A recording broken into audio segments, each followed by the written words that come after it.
ಈ ಒಂದು peacock hair style ಇದೆಯಲ್ಲ ನಿಮಗೆ ಮಾಡೋದಕ್ಕೆ ಸಖತ್ ಈಸಿ ಅನಿಸ್ಬೋದು, ಬಟ್ ತುಂಬಾ ಟಫ್ ಇದೆ.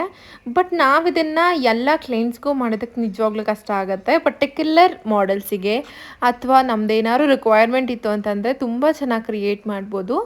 ಬನ್ನಿ ಈ ಒಂದು ಹೇರ್ ಸ್ಟೈಲ್ನ ಯಾವ ರೀತಿಯಲ್ಲಿ ಕ್ರಿಯೇಟ್ ಮಾಡೋದು, ಈಸಿ ಮೆಥಡ್ಸ್ ಹೇಗಿದೆ ಅಂತ ಹೇಳಿ ನಾನು ತಿಳಿಸ್ಕೊಡ್ತಾ ಹೋಗ್ತೀನಿ. ನೀವು ಕೂಡ ತಿಳಿತಾ ಹೋಗಿ. Welcome back my YouTube channel. ಎಲ್ಲರೂ ಹೇಗಿದ್ದೀರಾ? ಎಲ್ಲರೂ ತುಂಬ ಚೆನ್ನಾಗಿದ್ದೀರಾ ಅಂತ ಭಾವಿಸ್ತಾ ಇವತ್ತು ಒಂದು ಪಿಕಾಕ್ ಹೇರ್ ಸ್ಟೈಲ್ನ ನಾನು ತೋರಿಸ್ಬೇಕು ಅಂತ ಹೇಳಿ ನಿಮ್ಮ ಮುಂದೆ ತಂದಿದ್ದೀನಿ. ಈ ಒಂದು ಹೇರ್ ಸ್ಟೈಲ್ ಟಫ್ ಇದೆ, ಈಸಿ ಇದೆ. ನೀವು ಹೇಗೆ ತಿಳ್ಕೊತೀರಾ ಹಾಗೆ, ನಿಮ್ಮ ಕೈ ಹೋಲ್ಡ್ ಹೇಗೆ ಮಾಡ್ತೀರಾ ಅದ್ರ ಮೇಲೆ ಡಿಪೆಂಡ್ ಆಗುತ್ತೆ. ಬನ್ನಿ ಸ್ಟಾರ್ಟ್ ಮಾಡೋಣ. ನಾವಿಲ್ಲಿ ಫಸ್ಟಿಗೆ ಕಂಪ್ಲೀಟ್ ಡಮ್ಮಿನ ಯೂಸ್ ಮಾಡಿಕೊಂಡು ಹೇರ್ನ ಕ್ರಿಯೇಟ್ ಮಾಡ್ತಿರುವಂಥದ್ದು. ಕೆಳಗಡೆ ಏನು ಪೋರ್ಷನ್ ನಾನು ಕ್ರಿಯೇಟ್ ಮಾಡಿದ್ದೀನಲ್ಲ ಆ ಪೋರ್ಷನಿಗೆ ಫಸ್ಟ್ ಲೇಯರ್ನ ತೆಗೆದು ಬ್ಯಾಕೋಮ್ ಮಾಡಿ ಅದಕ್ಕೆ ನಾನು ಕಂಪ್ಲೀಟ್ ನೆಟ್ಟೆಡ್ನ ಯೂಸ್ ಮಾಡ್ಕೊಂಡಿದ್ದೀನಿ. ನೆಟ್ಟೆಡ್ ಅಂತಂದರೆ ಲೈಕ್ ಬನ್ನಲ್ಲೆಲ್ಲ ಬರುತ್ತಲ್ಲ ಅದನ್ನೇ ನಾನು ಬಿಚ್ಚಿ ನೆಟ್ಟೆಡ್ನ ಕಂಪ್ಲೀಟ್ ಉದ್ದ ನೆಟ್ಟೆಡ್ ಎಷ್ಟು ಲೆಂತ್ ಬೇಕೋ ಹೇರ್ಸಿಗೆ ಅಷ್ಟು ಲೆಂತನ್ನ ಹಾಗೆ ಯೂಸ್ ಮಾಡ್ಕೊಂಡಿದ್ದೀನಿ. ಇನ್ನು ಮಿಕ್ಕಿದೆಲ್ಲನೂ ನಾನು ಅಲ್ಲೇ ಫೋಲ್ಡ್ ಮಾಡ್ಕೋತೀನಿ ಆಫ್ಟರ್ ದಟ್ ಹೇರ್ ಸ್ಟೈಲ್ ಆದಮೇಲೆ. ಅದಾದಮೇಲೆ ಒಂದೇ ಪಾರ್ಟೇಷನ್ನ ಕ್ರಿಯೇಟ್ ಮಾಡಿ ಆ ಒಂದು ಪಾರ್ಟೇಷನಲ್ಲಿ 3 ಲೇಯರ್ಸ್ ಆಗಿ ಕನ್ವರ್ಟ್ ಮಾಡಿ ಅದನ್ನು ಈ ರೀತಿಯಲ್ಲಿ ಫೋಲ್ಡ್ ಮಾಡಿ ನಾನು ಯು ಪೆನ್ಸಿಂದ ಸೆಕ್ಯೂರ್ ಮಾಡ್ತಾ ಇದ್ದೀನಿ. ನೀವು ಅಬ್ಸರ್ವ್ ಮಾಡಿ ಕಂಪ್ಲೀಟ್ ವಿಡಿಯೋ ನೋಡ್ಕೊಂಬಿಟ್ರೆ ನಿಮಗೆ ಖಂಡಿತವಾಗ್ಲೂ ಈ ಒಂದು ಹೇರ್ ಸ್ಟೈಲ್ ಬಂದೇ ಬರುತ್ತೆ.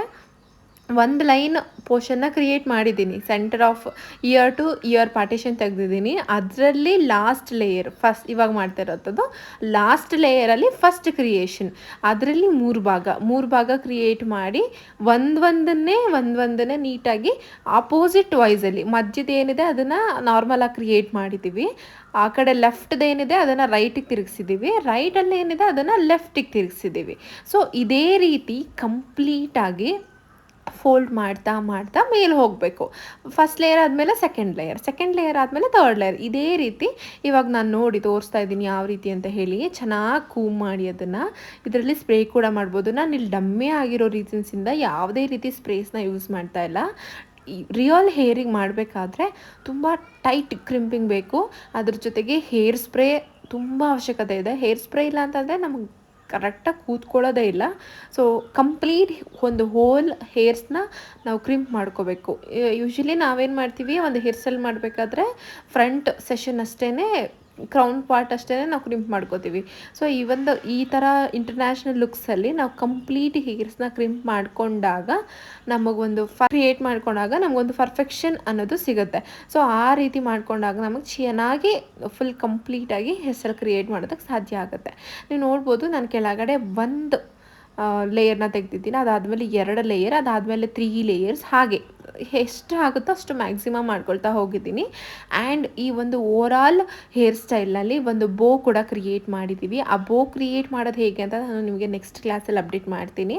ಸೊ ಈ ಒಂದು ಓವರಾಲ್ ಹೇರ್ ಸ್ಟೈಲ್ ನಿಜವಾಗ್ಲೂ ಎಲ್ಲರಿಗೂ ಯೂಸ್ಫುಲ್ ಆಗುತ್ತೆ. ಬಿಕಾಸ್ ನೀವು ಈ ಥರ ಒಂದು ಹೇರ್ ಸ್ಟೈಲ್ ಕಲಿಯೋದ್ರಿಂದ ಬೇಸಿಕ್ ಹೇರ್ ಸ್ಟೈಲ್ಸ್ ಎಲ್ಲ ಏನಿದೆಯಲ್ಲ ಅದೆಲ್ಲ ನಿಮಗೆ ಡೆಡ್ ಈಸಿ ಆಗಿಬಿಡುತ್ತೆ.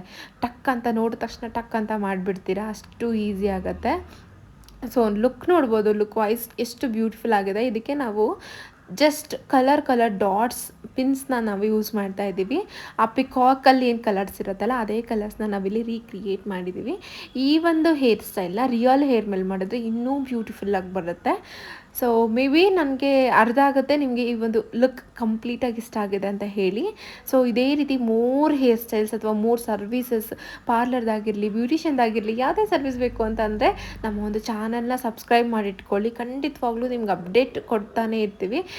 ಆ್ಯಂಡ್ ಈ ಒಂದು ವಿಡಿಯೋ ಇಷ್ಟ ಆಗಿದರೆ ನೀವೇನು ಮಾಡಬೇಕು, ನಿಮ್ಮ ಫ್ರೆಂಡ್ಸ್ ಆ್ಯಂಡ್ ಫ್ಯಾಮಿಲಿ ಯಾರು ನಮ್ಮ ಒಂದು ಫೀಲ್ಡಲ್ಲಿ ಇಂಟ್ರೆಸ್ಟ್ ಇದೆ ಅವರಿಗೆ ಈ ವಿಡಿಯೋನ ಶೇರ್ ಮಾಡಿ, ಲೈಕ್ ಮಾಡಿ, ಸಬ್ಸ್ಕ್ರೈಬ್ ಮಾಡ್ಕೊಳ್ಳೋದು ಮರಿಬೇಡಿ. Thank you for watching.